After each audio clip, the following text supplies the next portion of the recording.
Umani ng samot-saring reaksyon ang naging payag ni Pangulong Kuting Jr. matapos niyang tila ipagtanggol ang isang progresibong grupo na madalas ikabit sa makakaliwaang kilusan. Sa isang dalumbati, iginiit ni Pangulong Kuting na hindi raw lahat ng aktivistang tumutuligsa sa pamahalaan ay kalaban ng Estado, bagay na agad na tinuligsa ng ilang konserbatibong sektor na nagsasabing nagpapakita ito ng umano'y pagiging puppet ng mga makapangyarihang interes. Kasabay nito, umugong din ang balitang hindi sa pagharang ng ilang mambabatas sa panukalang confidential fund ni Pangalawang Pangulo Sara Duterte. Ayon sa mga ulat, nawalan ng suporta ang alokasyon ito matapos questionin ang paggamit ng pondo at ang kawalan ng malinaw na ulat kung saan ito inilaan. Iginiit ng mga senador na panahon na ng krisis, kailan maging transparent ang paggastos ng pamahalaan. Sa gitna ng isyong ito, lalong uminit ang tensyon sa pagitan ng ilang matataas na opisyal ng gobyerno habang nananawagan ng publiko ng dinaw at pananagutan. Nananatiling tikom ang bibig ng Malacanang sa mga paratang ng pagiging puppet umano ng Pangulo. Patuloy naming babantayan ang mga kaganapang ito at ihahatid ng pinakabagong impormasyon dito lamang sa aming himpilan. At yan nga ang balitang ating pakakatutukan. Ngunit bago ang lahat, siguraduhin mag-subscribe at ihitang notification bell para sa patuloy na pagtutok sa mga sulyap ng bagong balita sa tunay na boses ng masa.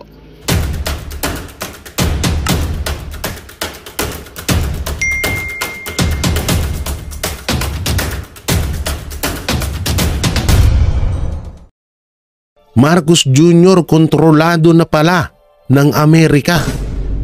At Marcos Jr. kaya pala galit na galit at gustong i-impeach si Vice President Sara Duterte at kaya nagagalit sa confidential fund kasi nga pinoprotektahan niya ang mga kriminal at mga makakaliwa dito sa bansang Pilipinas. Naku po. Wala lang, hyper lang. Ba't masama maging hyper? Hyper lang tayo, Dol. Kalimutan ang mga problema at tayo ay maging masaya lamang. Ayun no, mga banateros, grabe itong mga papanoorin natin. Ang lupit nito talaga, no? Excuse me. Ang sarap ng ulam namin. Chicken na naman. So ito nga, no, mainit nga po ang usapan mapatungkol dito sa impeachment laban kay Vice President Sara Duterte. At ayun na nga, no, talagang etong si Chis Escudero ay talagang pinuputakte ng mga ulupungers ng mga anay ni Marcos Jr. Mga anay ni Marcos Jr. na walang iba kundi yung mga makakaliwa. Dahil pinapatagal daw itong impeachment na to. At dito nga, may papanood ako sa inyong video, no, kung paano supalpalin ni Chis Escudero itong si Martin Romualdez. At ang pinakamalupit dito ay may mga bali-balita na itong si Chis Escudero ay maaaring ipatumba. Wow! Ipatumba sa pagiging Senate President. Di pa ako tapos eh. Masyado naman kayong masyado kayong parang tatanggalin ganun. Oo, parang para kasi parang kumakampi na etong si Chis Escudero kay Vice President Sara Duterte. So maganda naman yun. Palakpakan muna.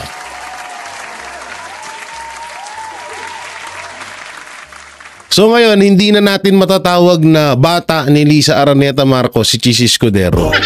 Kasi may mga kahit papano naman may mga maganda namang ginagawa. Ay, diba sabi ko naman sa inyo sa ating programa, sa amin na mga banateros ay kapag pagtama, palakpakan, pag mali, banatan. So palakpakan natin si Chis Escudero sa magandang ginagawa niya ngayon. Yung mga senador dyan. Oo, gising-gising ha. Pagkatapos ng impeachment or mas maganda nga, hindi wag nang pag-usapan yung impeachment na yan eh. Ang dapat pinag-uusapan ngayon yung sa COMELEC, sa manual counting, sa ginawa ni Torres sa kay OJC, no, at yung kay Pangulong Duterte kung paano siya makakauwi ng Pilipinas. Yan yung mga gustong yung impeachment kasi hindi naman kasi talaga dapat ng pag-usapan niya kasi wala namang ginawang masama dyan si Vice President Sara Duterte.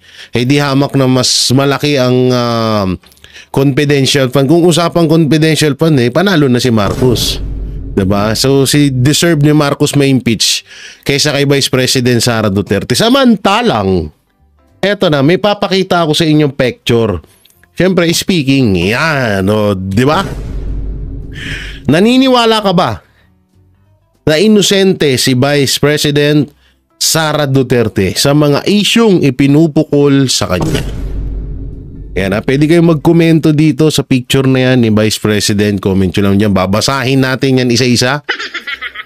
Ako naman, mapatungkol dito, oo, naniniwala ako na inosente si Vice President Sara Duterte sa mga ipinupukol sa kanya. Kasi nga, sabi niya nga, di ba?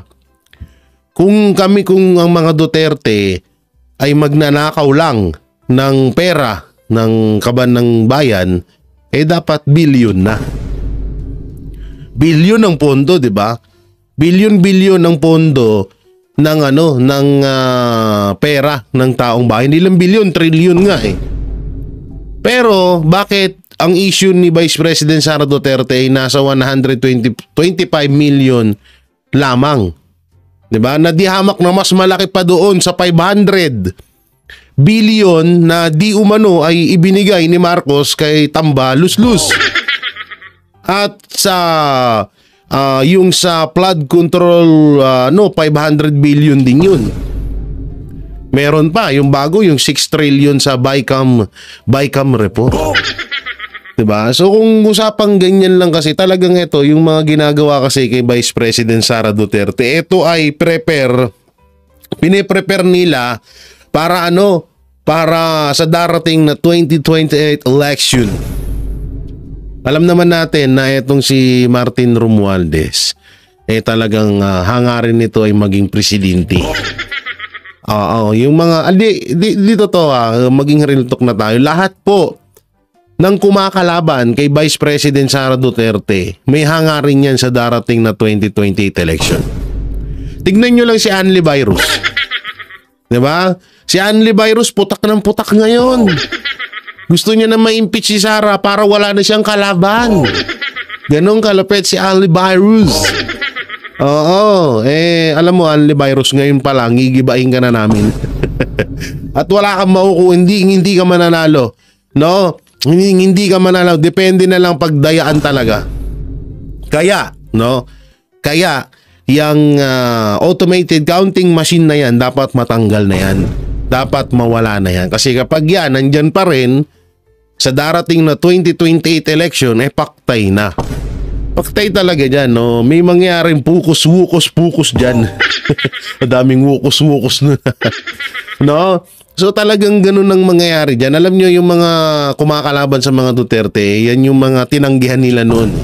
Katulad ni Martin Romualdez na gusto rin maging Vice President ni VP Sara at ni Pangulong Duterte.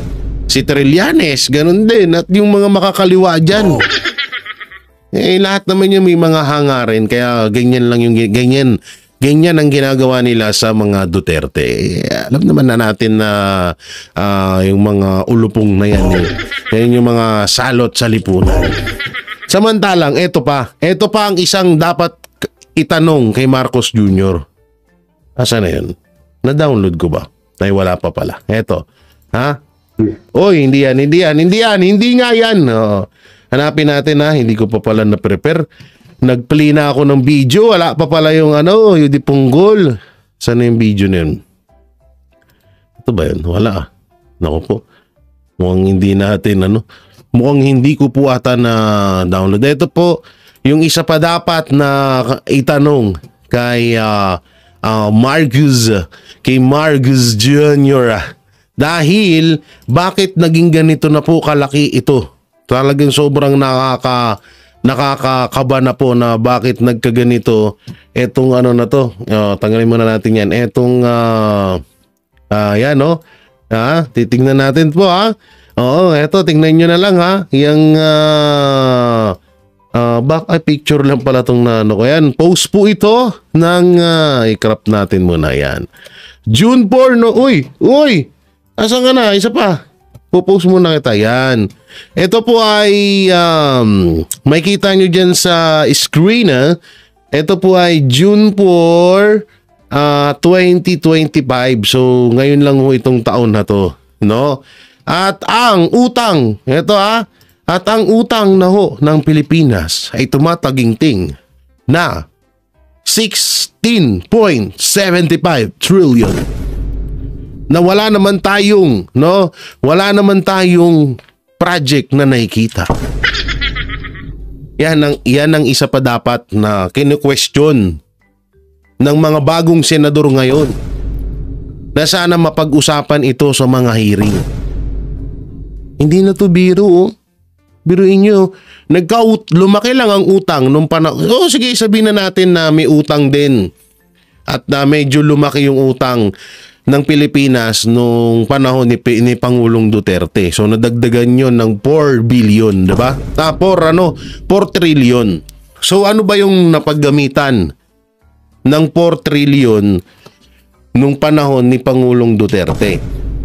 So ito yun, ha. Una-una, nagka-pandemya. Buong Pilipinas, ha. Huwag kang syunga. Buong Pilipinas, diba? Tapos yung mga projects pa, yung mga build project, ang dami.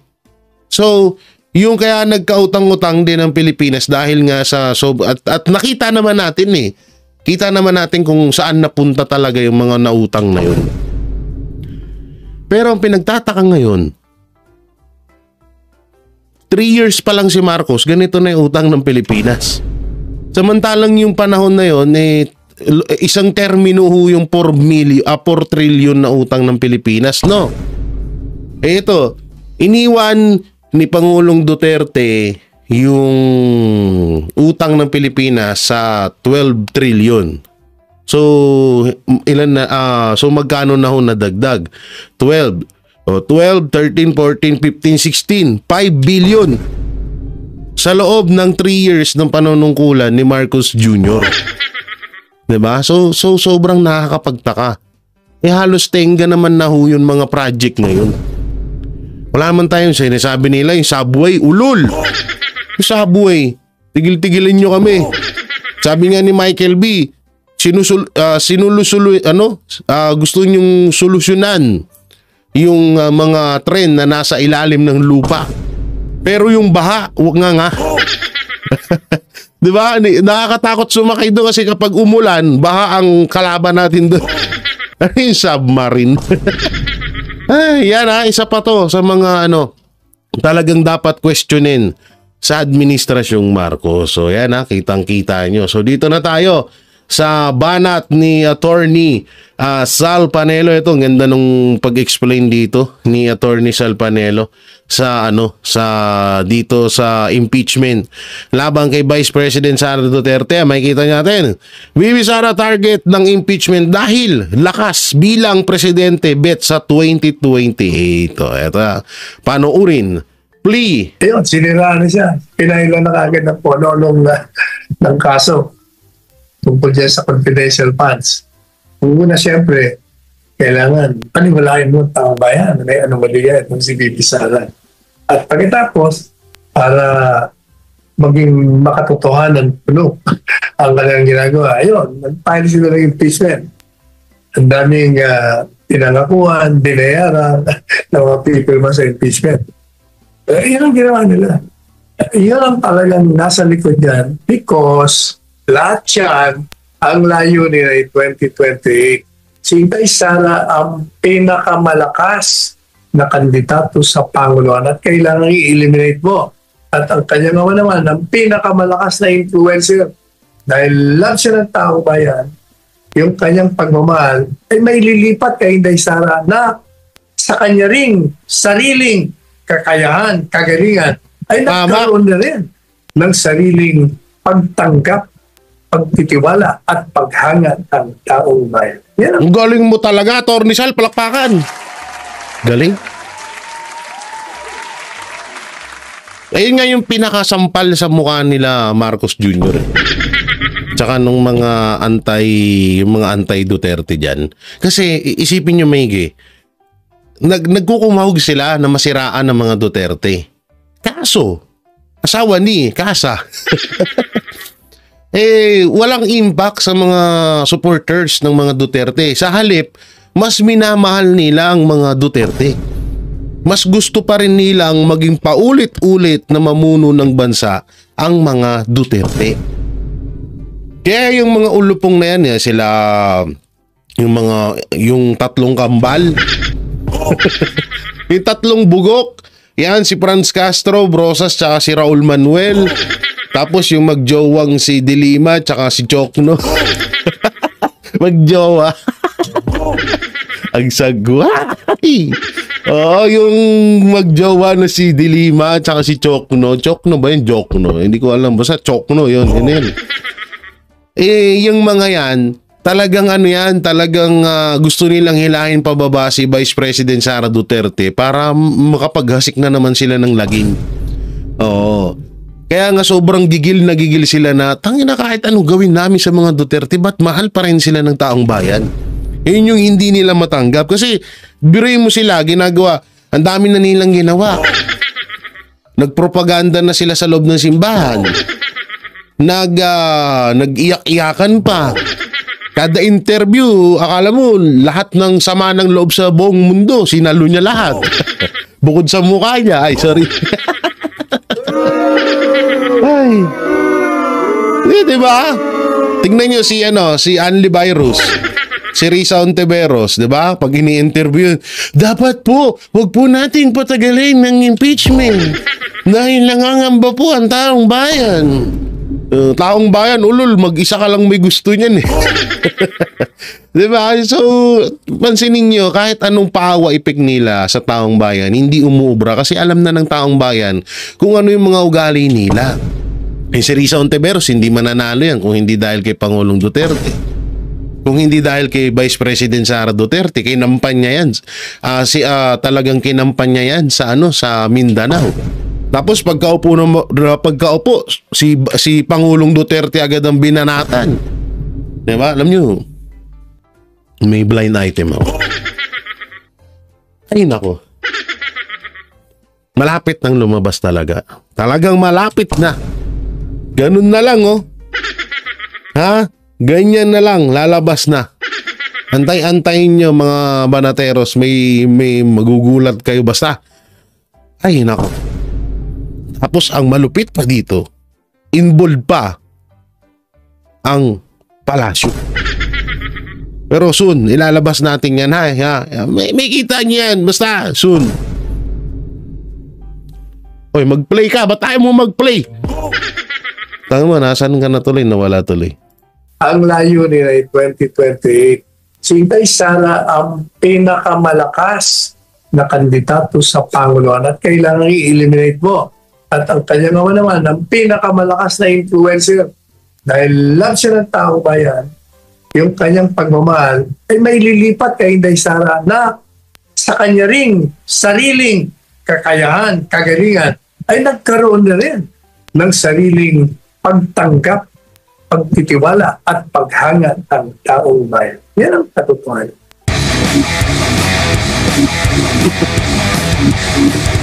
Ang nakakalimutan ni Presidente Marcos Jr., yung confidential funds ay inilaan yon sa mga kalaban ng Estado para magamit mo para pabagsakin sila kasi gusto nilang pabagsakin ng gobyerno. Kaya nagkaroon ng confidential funds. Ang ginagamit naman ngayon upang gawin mo ang mga pamamaraan. Kumuha ka ng mga informasyon, halimbawa sa mga kalaban sa Estado para alam mo mga plano nila. Paano mo uhulihin yung mga utak sa kilusan ng pagbagsak ng gobyerno at paninira sa gobyerno. Yun ang purpose na yun ng confidential funds. Dahil dyan, ang linaw nung pinapaliwanag ni Atty. Sal Panelo kung ano ba yung confidential funds na yan. So, tuloy natin. Ang Estado ay talagang binibigyan ang Pangulo ng Bansa at ang iba pa ng departamento na gagamitin yan upang durugin mo ang mga kalaban, mga komunista, mga rebelde, ang mga terorista, mga kriminal, mga sindikatong... So, ibig sabihin pala, Atty. Sal Panelo, kung ito pala ay kung ang confidential fund pala ay ginagamit sa mga para sa mga makakaliwa, yan mga NPA, sa mga sindikato, sa mga drug lord, sa mga salot sa lipunan, bakit ginamit ito ni Marcos Jr. para i-impeach si Vice President Sara Duterte? So, ibig sabihin pala, ayaw ni Marcos Jr. na mapuksa ang mga NPA. Totoo naman, nandyan nga sila. Kasama niya pa nga eh. Ayaw mapuksa ni Marcos Jr. ang droga. Ayaw mawala ni Marcos Jr. yung krimen sa Pilipinas. So, sa madaling salita, kung ang ginamit para itong confidential fund na to ay ito yung ginagamit ng Administrasyong Marcos para patalsikin si Vice President Sara Duterte. So ibig sabihin, tinotolerate nila lahat ng mga pwedeng paggamitan at hinaharangan nila itong confidential fund para hindi mawala yung mga sindikato at droga at makakaliwa sa bansang Pilipinas. So ibig sabihin, sa madaling salita, yung presidente natin ay siya mismo ang nagpupush na dumami ang mga makakaliwa at dumami at lumala pa ang krimen sa Pilipinas.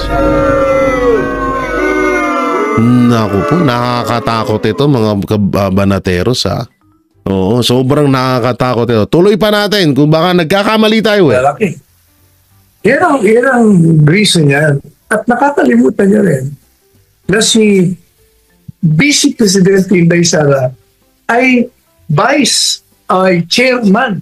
chairperson siya ng NTF-ELCAC. O hindi ba yung NTF-ELCAC, sinasabi nila matagumpay na sinira ang pag-aksya ng pagtanggap ng mga taong bayan na ang feeling nila hindi sila inaasikaso ng gobyerno. Sinira ng NTF-ELCAC yun. Kaya kailangan talaga may confidential funds. At parang din ang Pangulo, kailangan mo lang may confidential funds. Laki-laki nga ng confidential fund ng Pangulo na bilyon eh. Samantalang kay Vice President Sara Duterte, 125 million lang. Kay Pangulong Bongbong, 4 billion to 2 billion pesos ang confidential fund. Tapos, ginagamit yun sa impeachment kay Vice President Sara Duterte. So, ibig sabihin, karapat-dapat din gamitin yung confidential fund ni Pangulong Bongbong Marcos para ma-impeach siya. Ay, naku po, gano'n naman pala, di-impeach na yan.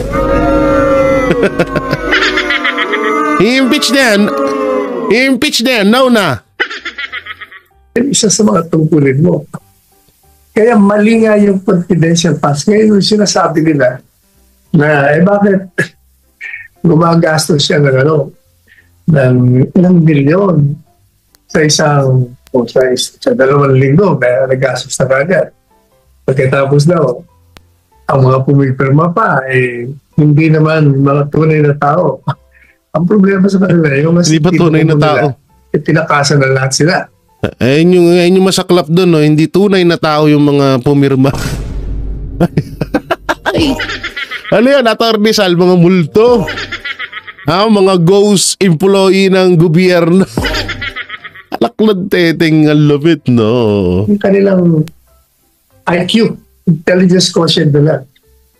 Talagang pag bibigay ka ng pera doon sa mga informant mo, na galing sa kanilang rango, grupo, naturally hindi mo ilalagay mga pangalan nila. Kasi pag nilagay mo, patay kagad sila doon sa grupo nila. Pati pamilya apektado. Kaya ngayon to secure their lives.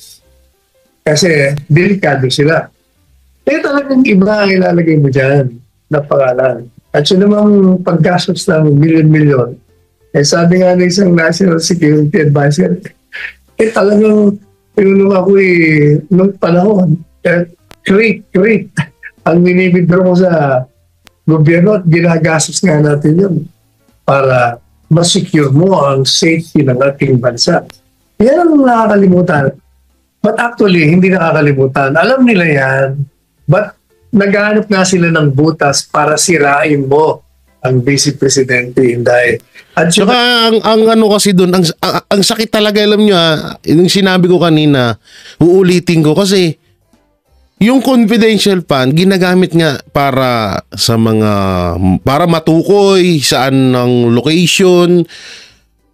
Basta yun, yung mga pamasahe, mga pagkain ng mga agent, sabi na natin mga agent na para mapuksa yung mga kriminal, drug lord, yung mga makakaliwa sa Pilipinas. Tapos bakit mo kailangan harangan Ang ganda pala ng purpose ng confidential fund na yan. So ibig sabihin talaga, malinaw na itong si Marcos Jr., itong administrasyong Marcos, ay talagang kontrolado ng mga drug lord, kontrolado ng mga sindikato, kontrolado ng Amerikano, kontrolado ng mga NPA na mga makakaliwa. Kasi yung confidential fund na yan, para dyan yan sa mga halang ng mga sumisira sa bayan natin na dapat suportahan ng isang pangulo.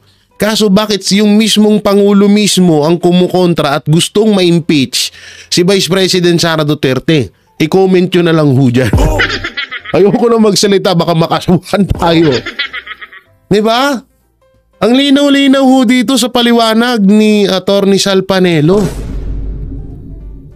Ang ganda ng purpose ng confidential fund na yun, pero bakit kinukontra mo?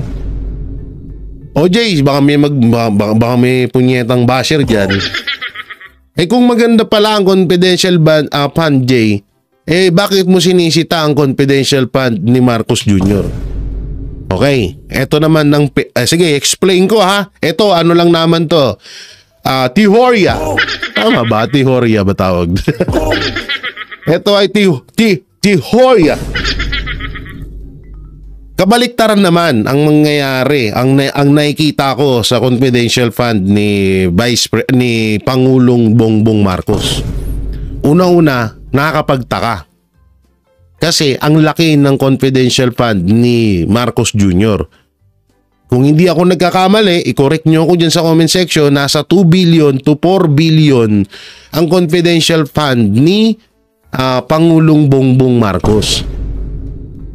So kung yung confidential fund ni Vice President Sara Duterte para yun sa mga salot sa lipunan, ang kabaliktaran naman ng confidential fund ni Marcos Jr. ay yun naman ay yung pangsuporta sa mga salot sa lipunan. Magalit na kayong magalit, pero yun kasi unang-una, bakit ka kontra sa confidential fund? Magandang balita ang hatid namin sa inyo ngayong araw. Sa pagtatapos ng aming balitaan, nagbigay kami ng mga mahalagang impormasyon. Maraming salamat sa pagtutok at pagsuporta sa aming programa. Huwag kalimutang manatili sa mga susunod na araw para sa mga bagong balita at mga kwento na dapat nating abangan. Mula sa Boses ng Masa, magandang araw, Pilipinas!